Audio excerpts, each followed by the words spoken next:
ម្លេះនឹងជីវិតស្នេហ៍ខ្ញុំយំតើនឹងឃើញទេគង់ប៉ុណ្ណាទៅផ្ដាច់សង្ខារស្នេហាខ្ញុំអូសិលសាច់ស្រងទឹកមុខពេញដោយសុខថ្ងៃមុខក៏មិនចង់បាយមិនដេញថ្ងៃនេះមានតែខ្ញុំម្នាក់ឯងទឹកភ្នែ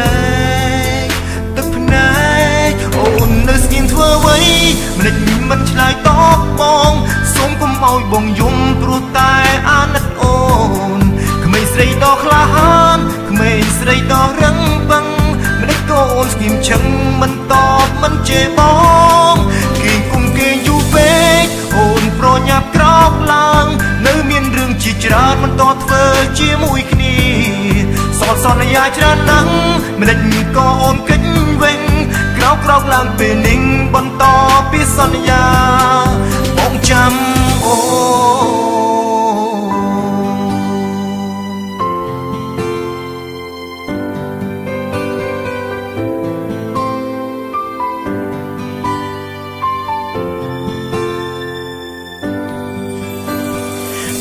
សើចម្លេះនឹងជីវិតស្នេហ៍ខ្ញុំយំតើ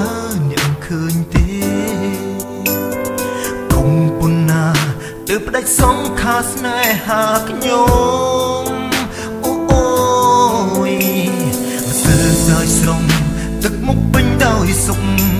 ថ្ងៃមុខក៏មិនចង់បាយមិនដេញថ្ងៃនេះ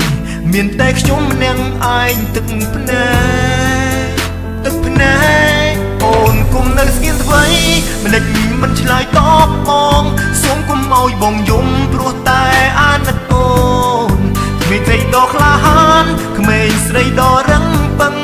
មិនក៏គេស្ងៀមឈឹងមិនតបមិនជេរបងគេគុំគេយូរពេកអូនប្រញាប់ក្រោកឡើងនៅមានរឿងជាច្រើនបន្តធ្វើជាមួយគ្នាសន្យាច្រើនណាស់មិនក៏អូនគិតវិញក្រោកឡើងពេលនេះបន្តពីសន្យាអូនគុំនៅស្ងៀមឈឹង